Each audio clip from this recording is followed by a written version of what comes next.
Un caro saluto a tutti, sono Pierfrancesco Ross, ricercatore da una vita.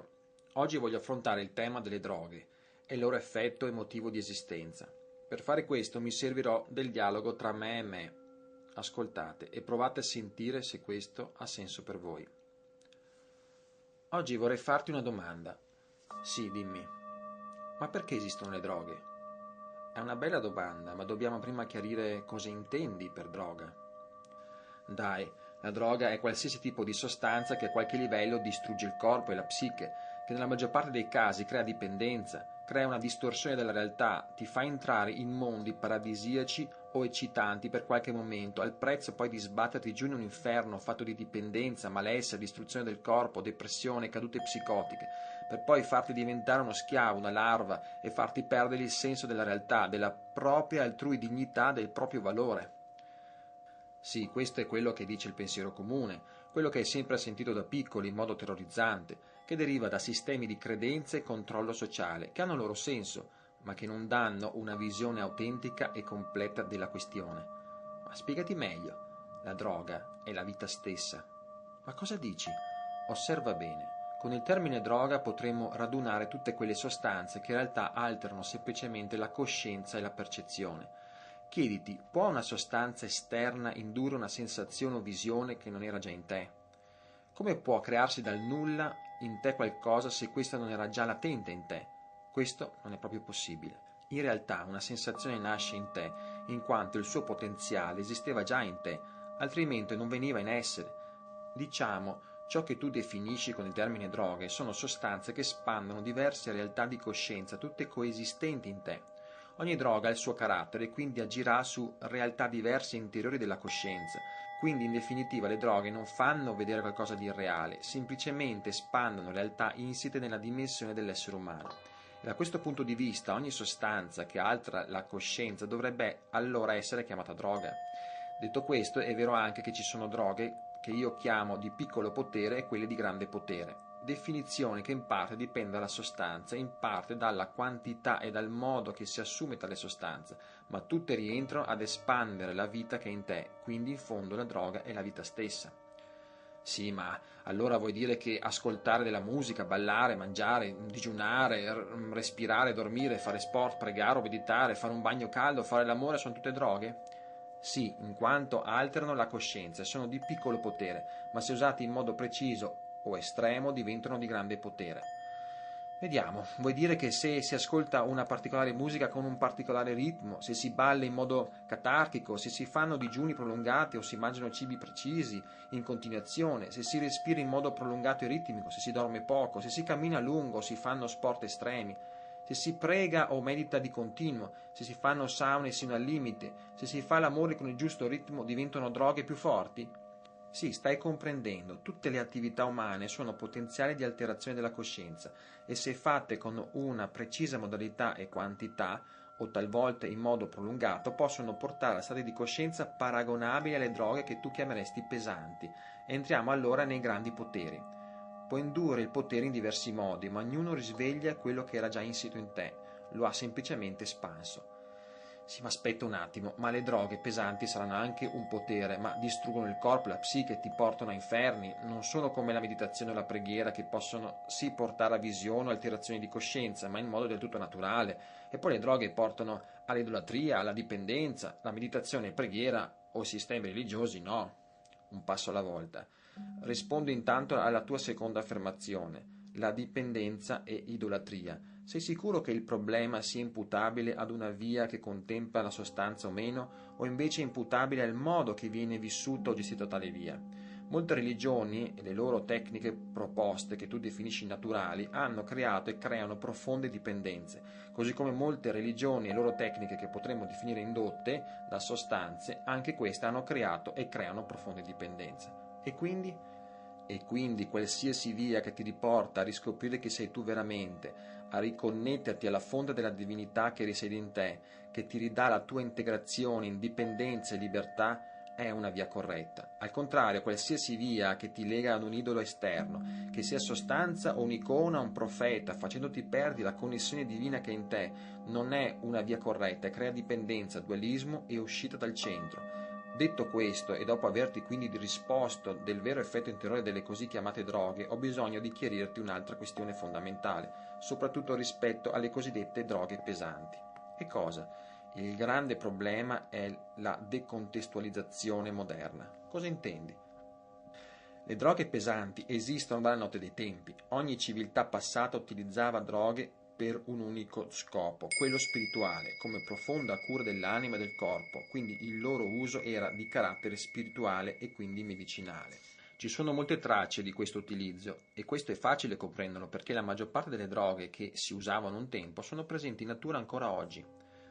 Ci sono disegni rupestri risalenti all'era preistorica con la raffigurazione di funghi allucinogeni e descrizioni di alterazioni di coscienza, ma le sostanze psicotrope, che hanno come principio attivo la psilocibina, composto allucinogeno che agisce sui livelli di serotonina del cervello, non sono prerogativa solo dei funghi allucinogeni, ma anche di moltissime piante psicoattive. Ma perché dovrebbero i preistorici avere bisogno di fare uso delle sostanze allucinogene? Ti ripeto, tali sostanze alterano la coscienza e quindi aprono nuove connessioni cerebrali, aiutando il processo di evoluzione di coscienza della specie, questo grazie al fatto che si risveglia la conoscenza interiore. Le sostanze che oggi reputi droghe, come ti dicevo, hanno diversi caratteri a seconda dell'uso e della quantità e molte di esse furono usate nelle giuste dosi anche come medicinali. Nell'Egitto antico troviamo l'uso dell'oppio, che era usato come antidolorifico, ma anche le fumigazioni di incenso e mirra avevano effetti importanti nella ritualistica espansione della coscienza, diminuendo l'ansia e il dolore. Così come nella Grecia, nell'Ecclesia, equivalente del nostro congresso, si usavano fumigare degli ambienti psicotropi botanici per indurre uno spirito corretto e prendere decisioni politiche. Tutto questo ti può forse ricordare anche l'uso della pipa degli indiani d'America come rito per incontri politici con il capo tribù. Ma come stai osservando, l'uso era sempre spirituale. È vero che nell'antico Egitto alcune droghe venivano anche utilizzate in molte feste annuali, come la festa delle brezze, in cui celebravano la dea Hathor, bevendo moltissima birra rossa, ma il fine era sempre la trascendenza, il perdere il controllo per permettere che l'essenza divina possa rinnovarsi. Questo ci fa ricordare anche i riti romani, dei baccanali di origine greca, inizialmente proposti ai soli iniziati, che dovevano prepararsi prima con un periodo di astinenza e castità. Lo scopo, anche in quel caso, era ai fini della trascendenza. Si beveva in modo eccessivo vino e l'intossicazione era lo strumento dissociante al fine di indurre lo stato di elevazione. Interessante, quindi non esisteva un uso ricreativo a se stesso. Questo era sempre indirizzato a scopi spirituali. Sì, l'utilizzo primario di qualsiasi droga aveva funzioni ben precise, tutte a carattere spirituale. Anche i Maya utilizzavano sostanze di potere. In tutta l'America centrale e meridionale si trovano ancora oggi un'infinità di piante psicotrope e il loro utilizzo era ed è ancora oggi preceduto da salassi e purificazioni, al fine sempre di una corretta espansione di coscienza. I Maya utilizzavano molto il tabacco, sia fumato ma sia utilizzato in via rettale come clistere, modo molto rapido per avere effetti di espansione di coscienza rapido. Una pratica simile la troviamo ancora oggi nelle tribù amazzoni, dove una pasta di tabacco viene messa su per le narici. Migliaia di anni di esperimenti hanno portato al giusto dosaggio e modalità di molte di queste droghe. Ancora oggi ci sono persino chiese riconosciute da molti stati che utilizzano a fini spirituali delle miscele di piante psicoattive e di antichissima cultura, come la chiesa del Santo Daimon che utilizza l'ayahuasca, chiamata anche il tè degli dei o liana degli spiriti, miscela di piante utilizzata da molti sciamani curanderi sudamericani, soprattutto per fini curativi e di esperienze mistiche. Dicevi che i greci usavano queste sostanze. Molti dei filosofi greci come Socrate, Platone e Aristotele potrebbero essere considerati oggi come sciamani. Per diventare tali essi si sottoposero alle iniziazioni di Eleusi nel santuario di Demetra e Persefone nel Telesterion. Questo rituale durò ben 2000 anni. Agli iniziati veniva somministrata una bevanda a base di orzo e mentalpoleggio, ma l'orzo utilizzato era contaminato dall'ergot, fungo allucinogeno che cresce e cresceva ancora oggi sulla segala cornuta. Sostanza altamente tossica e ci vuole una profonda conoscenza per delineare le dosi e modalità giuste. Stessa sostanza che fu poi sintetizzata per generare l'LSD. Ma allora tutta la conoscenza, ispirazione e filosofia greca derivano dall'uso di queste sostanze. Ti ripeto, la vita è in te. La sostanza tuttavia espande e rende più accessibili le conoscenze che sono comunque in te. Continuando, ti posso dire che ancora oggi esistono tali iniziazioni. In Africa si utilizza l'iboga, soprattutto nel Gabon, radice che ha proprietà fortemente psicoattive. Ma se vuoi, in Italia trovi tali effetti nei semi di datura e belladonna, usata soprattutto nel mondo europeo pagano, o nella pellicola del fungo della Manita muscaria, usata soprattutto nella tradizione sciamanica siberiana e himalayana. E cosa mi dici della medicina? Farmacom in greco significa medicina o veleno, da lì deriva la farmacologia. Ogni sostanza può essere buona o cattiva.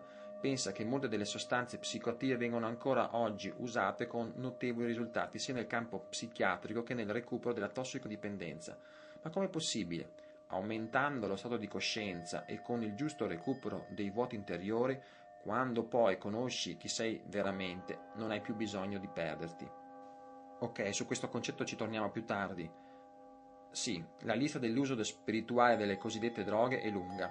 La coca era usata nelle tribù andine, era considerata mama coca. Il caffè veniva usato dai sufi islamici per le lunghe notti di preghiera e meditazione. La cannabis veniva usata nei riti indiani shivaiti per indurre più profonde meditazioni e illuminazione, e così potremo andare avanti per molto. Ma osserva, sono tutte state usate ad un fine spirituale e questo fa l'enorme differenza. Quando il potere è decontestualizzato e usato in forma ricreativa, questo è molto pericoloso e ovviamente porta in sé anche un giudizio negativo profondo sociale. E perché? Ti rispondo così: se dai una Ferrari ad un bambino, cosa succede? Sì, capisco, ci vogliono anni di disciplina, conoscere le leggi e regole della strada, passare gli esami di guida al fine di prendere la patente per poter poi guidare la Ferrari. E poi colui che ti fa l'esame deve essere patentato, giusto? Sì, giusto. E allora vuoi dire che solo lo sciamano o uomo medicina o iniziato potrebbe usare tali sostanze e farle provare? Sì, è assolutamente questo il punto. Ci vogliono anni di disciplina e radicamento per poter approcciarsi a tali poteri e la guida è fondamentale, in quanto ha la conoscenza della giusta quantità, del tipo di miscele e sa anche come creare il contesto interno ed esterno per un unico fine, quello dell'elevazione spirituale. Cosa intendi per contesto interno o esterno? Intendo che l'uomo medicina deve preparare l'iniziato a focalizzare il suo intento per la cerimonia e questo passa da anni di discipline e pratiche giornaliere che includono la purificazione della mente e del corpo con la giusta alimentazione e purificazione dell'apparato digerente. E questo è il contesto interno? Sì, e questa purificazione garantisce anche lo smaltimento della tossicità delle sostanze. Ah, ma vedi che anche tu ammetti che le sostanze fanno male. Ogni sostanza che altera la coscienza ha in sé un grado di tossicità e più il potere è alto, più la tossicità aumenta. Ovviamente questi rituali erano per la maggior parte fatti non continuamente e soprattutto ad una certa età di maturazione, quando tutti i componenti cerebrali erano completi, diciamo dopo i 25-30 anni. Inoltre, se si vuole espandere la coscienza tanto in alto, bisogna prepararsi a passare dal tanto in basso. Il corpo viene sollecitato dalle tossine a espandersi in modo esponenziale, arrivando ai picchi delle più alte illuminazioni, ma per farlo passerà anche da ricadute altrettanto intense, quindi bisogna prepararsi bene per questo, allenare la mente alla visione equanime e a focalizzarsi sulla presenza del qui e ora, sul vedere la realtà per quello che è. Ecco perché serve il contesto interno ed esterno corretto. Ma come può essere una cosa che ti intossica e che ti fa sballare usata ad uso spirituale? Ma spiegami meglio il senso. Ripeto, le droghe aumentano la percezione, l'intuizione, espandono le connessioni portandoti a connetterti con il tutto. Ma attento bene, questo processo passa dalla disgregazione di sostanze del corpo grazie a sostanze tossiche. Ed è proprio tale disgregazione a portare tutto il tuo essere ad uno stato vibratorio maggiore. Tale sfasamento, se viene canalizzato attraverso il corretto contesto interno ed esterno, ti porta a realizzare la tua vera natura, ad entrare nella realtà multilivello, a percepire la sincronicità del tutto e senza danni. Ma se non c'è il giusto contesto, lo hai davanti agli occhi nella cronaca di ogni giorno. La persona che fa uso di droghe, se sono di basso potere e non ne è consapevole, lentamente si intossica e ha una progressiva dipendenza psichica e poi fisica, creando nel tempo malattie anche mortali. Se la persona fa uso di droghe ad alto potere e non sa pilotare tale aumento vibratorio per lo scorretto contesto interno ed esterno, non comprenderà affatto l'insegnamento illuminante di tale esperienza, non avendo gli strumenti interni per poter decodificare cosa gli è successo, e di conseguenza, vivendo solo l'aspetto disgregante e ludico, avrà una sensazione di sballo e perdita ulteriore di senso. E se procrastina con tale esperienza, il corpo e la psiche saranno fortemente contaminati, intossicati e danneggiati, sino a conseguenza di profonda dipendenza o disgregazione cellulare che può portare alla morte fisica. In un'immagine è come se si usasse un propellente. Nel caso consapevole, tale propellente può essere usato per portarti sulle stelle con una navicella. Nel secondo caso è come se fosse versato sulla terra, prende fuoco in modo disordinato, rischiando anche di bruciarti. Immagine chiara.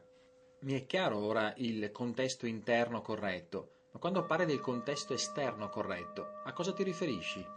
Ambiente adeguato, con alto livello di protezione, con un ritmo adeguato che alza l'energia, tipo canti spirituali, balli ritmici, musica armonica, incensi, luci, cristalli, eccetera.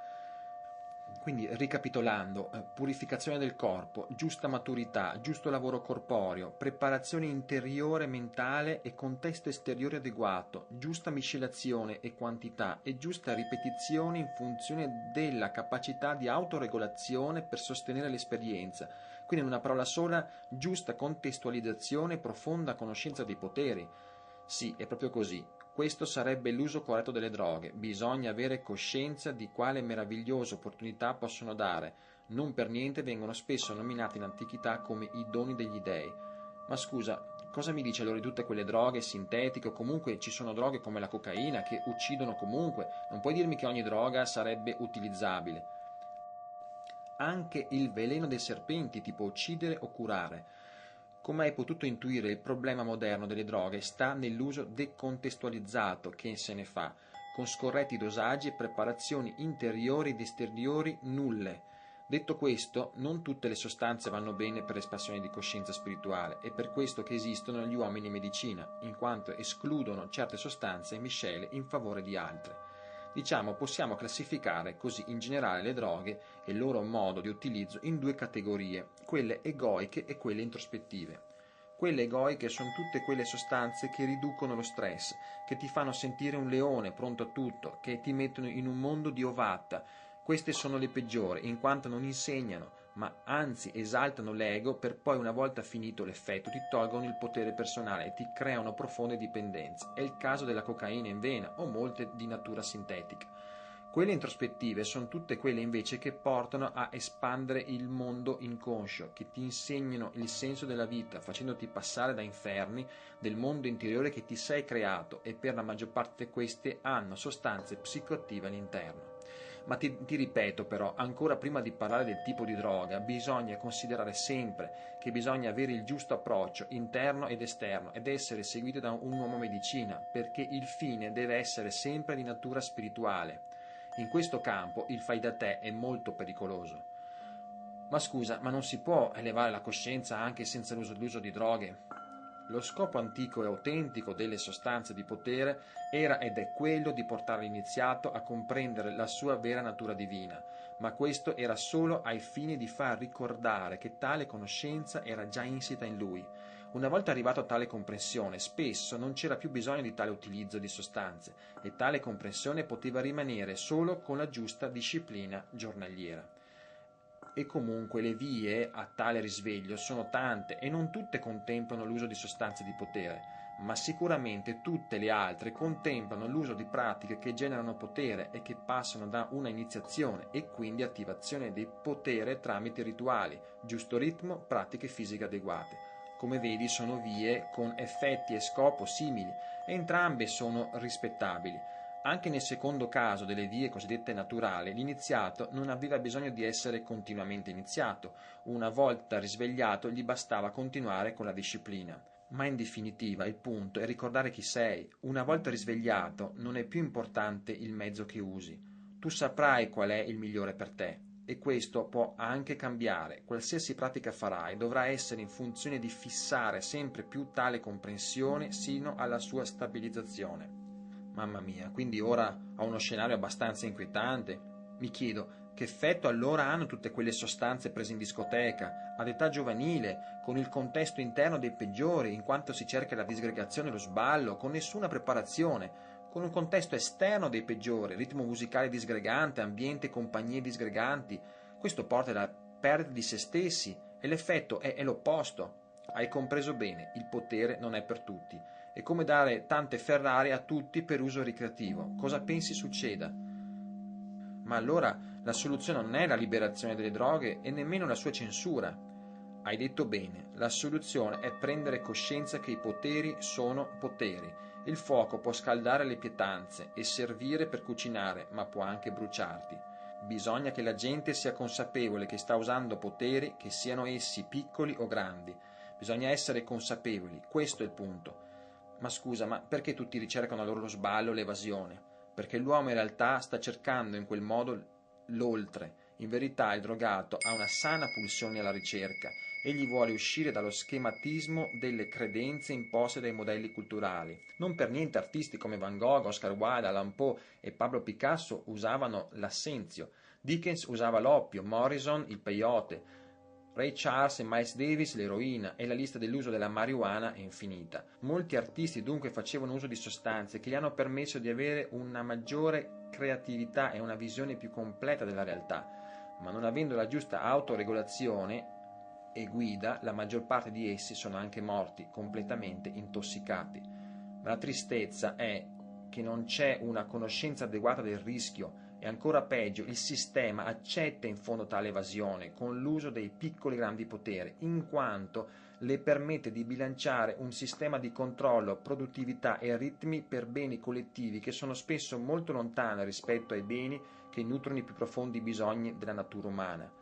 E quindi se una persona, già di per sé debole a livello interiore, con una scarsa autostima, in quanto mancante di una educazione e autoeducazione, grazie a modelli sociali che non conducono alla vera felicità interiore, mancante di proposte esperienziali interiori spirituali formative, ma immerso invece in una realtà sociale di continua realtà di giudizio, prestazione, consolidamento economico fine a se stesso, con un vissuto pieno di vuoti, carenze, si avvicina a tali poteri per evasioni, cosa pensi succeda?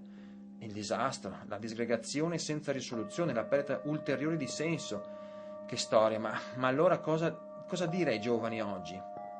Ora è arrivato il momento che i giovani sappiano che non saranno tali sostanze decontestualizzate a dare il senso. Quello lo può dare in partenza solo una profonda ricerca, che passa da una perseverante disciplina e radicamento, e poi da un passaggio che può essere fatto in diversi modi, ma sempre contestualizzato.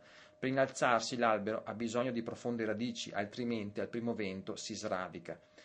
Ed è giusto che il giovane sappia che è lo stesso sistema che dovrebbe dare risposte adeguate e che un coraggio dovrebbe esigere un profondo cambiamento di senso ad esso. Tutto questo partendo dalla ricerca delle verità di se stessi, dallo smantellamento delle proprie scelte e credenze per una visione sempre più coerente e armonica, e non erigersi invece a martire, distruggendo la propria vita in paradisi di oblio.